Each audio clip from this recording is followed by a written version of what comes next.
Pour cette équipe de médecins, voici l'indispensable de l'été, un seau de préservatif.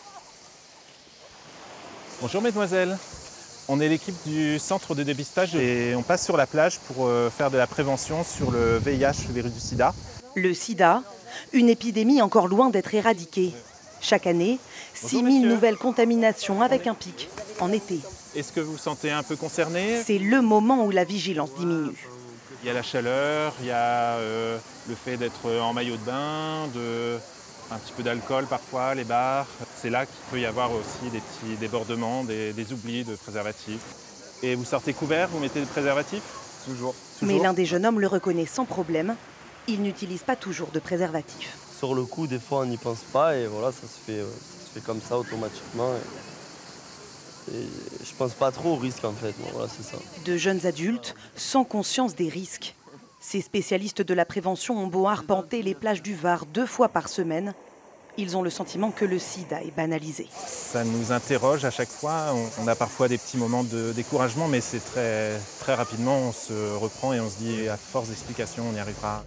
Continuer à informer et surtout à dépister la maladie.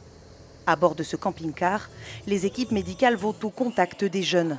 Ce jour-là, à Bormes-les-Mimosas, c'est soir de fête.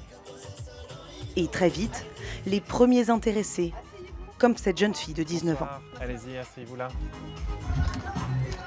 Vous êtes originaire d'ici ou vous êtes en vacances? En vacances, très bien.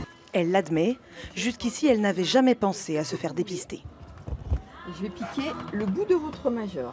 Non, je sais que j'y serais pas allée. Parce que pour moi, je me protège, donc il ne devrait pas y avoir de soucis. Mais bon, vu que là, il y avait l'occasion, on ne sait jamais. Comme elle, 20 personnes feront le test dans la soirée.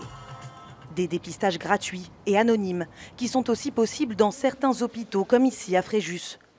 12 ans que ce spécialiste martèle le même message, la maladie est toujours là. Cette infection qu'on arrive à traiter actuellement ne fait plus peur, parce qu'on sait qu'on a un traitement qui est efficace, on n'en meurt plus, certes, mais c'est sûr, ça reste une maladie extrêmement grave. Une maladie stabilisée par un traitement lourd et à vie. Plus de 150 000 Français vivent aujourd'hui avec le sida.